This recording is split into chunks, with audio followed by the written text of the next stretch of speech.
name is Roger Westhoff, W-E-S-T-H-O-F-F. I'm a deputy chief with the Houston Fire Department.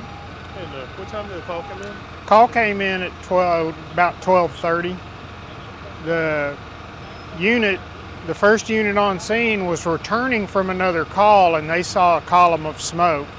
They turned down Botany Road and came down to the residence, and they had fire coming out of one corner of the building. They had fire coming out of the back side of the building.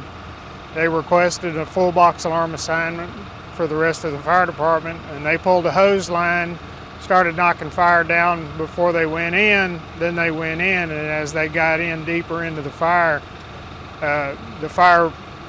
ballooned up on them, and they started evacuating the building. There are initial reports that there may have been somebody still living inside. As they were trying to do search and put out fire, the fire escalated.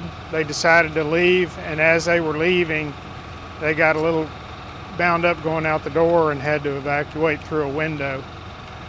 One captain received some burns, and he got transported to the hospital. He's being evaluated now. The other crew members were all right. We never did find a victim in the house.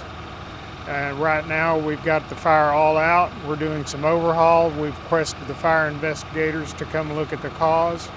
We've got reports that there may have been somebody here that said it. The police have a suspect right now in custody. We don't know whether he actually did or not, but we're going to do the investigation or allow the Arson Bureau to do the investigation. So was anyone home at the time? I'm sorry? Anyone home at the time? Not that we've been able to find.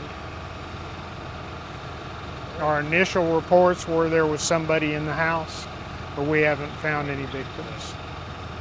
Can you explain what a mayday is? We understand you had a mayday. The mayday was when the captain realized it was getting too hot for his crew to remain in there. He started to exit quickly. At the same time, he realized he wasn't going to get out fast enough, and he called for a mayday, which means the crew was in trouble and they needed more help. And they were either sustaining injury or sustained injury. So they called for extra companies. So we dispatched a second alarm to it when he called the mayday, which is standard protocol. They did make it out of the building, but he did sustain some burns. Chief, what's this investigation going to look like? Arson's going to take over and they're going to interview the suspect and then look for accelerants? Is that kind of the process? Or? They'll go through and first determine the origin, then they'll determine the cause, and then if they have suspects, then they'll question the suspect. Thank you, Chief. Thanks, Chief. Appreciate it.